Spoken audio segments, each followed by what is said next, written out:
শিক্ষার্থীরা এইমাত্র পাওয়া তোমাদের অষ্টম শ্রেণীতে জুনিয়র বৃত্তি পরীক্ষা 2025 রেজাল্ট কত তারিখে দেবে। শিক্ষার্থীরা দেখো, জুনিয়র বৃত্তি পরীক্ষার রেজাল্ট 2025 মাধ্যমিক ও উচ্চ শিক্ষা বোর্ড জানাচ্ছে যে তোমাদের জুনিয়র বৃত্তি পরীক্ষার খাতা শিক্ষকরা পেয়েছে 6 ও 7 জানুয়ারিতে এবং পরীক্ষা খাতা দেখার সময় পাচ্ছে শিক্ষকরা কিন্তু 10 দিন।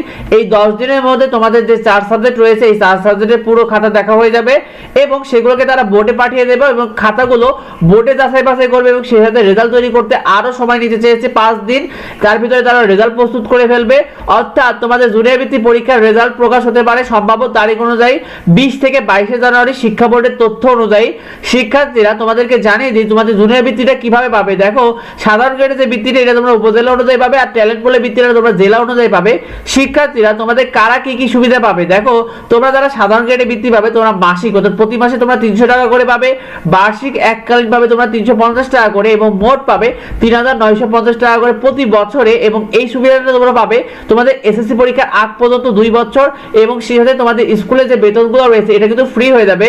শিক্ষার্থীরা তোমার ট্যালেন্ট বলে তোমরা যারা বৃত্তি পাবে এক্ষেত্রে তোমরা মাসিক প্রতি মাসে পাবে তোমরা 450 টাকা করে, বার্ষিক এককালীন পাবে 560 টাকা করে এবং মোট পাবে প্রতি বছরে 5960 টাকা করে।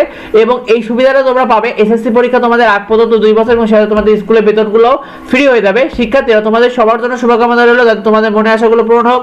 আর তোমরা কারা কারা জুনিয়র বৃত্তি পরীক্ষা অংশগ্রহণ করেছো কমেন্টে আমাদেরকে জানাও আর ভিডিওটা বেশি বেশি করে বন্ধুদের মধ্যে শেয়ার করে দাও যাতে অন্যরা জানতে পারে তোমরা নবম শ্রেণীতে কারা কোন বিভাগ নিলে। অবশ্যই কমেন্টে আমাদেরকে জানিও এবং পরবর্তী আপডেটগুলো পেতে অবশ্যই আমাদের চ্যানেলটিকে সাবস্ক্রাইব করে রেখে এবং যদি কিছু জানার থাকে অবশ্যই ভিডিওতে কমেন্ট করো। দেখাই পরবর্তী ভিডিওতে। ধন্যবাদ সবাইকে।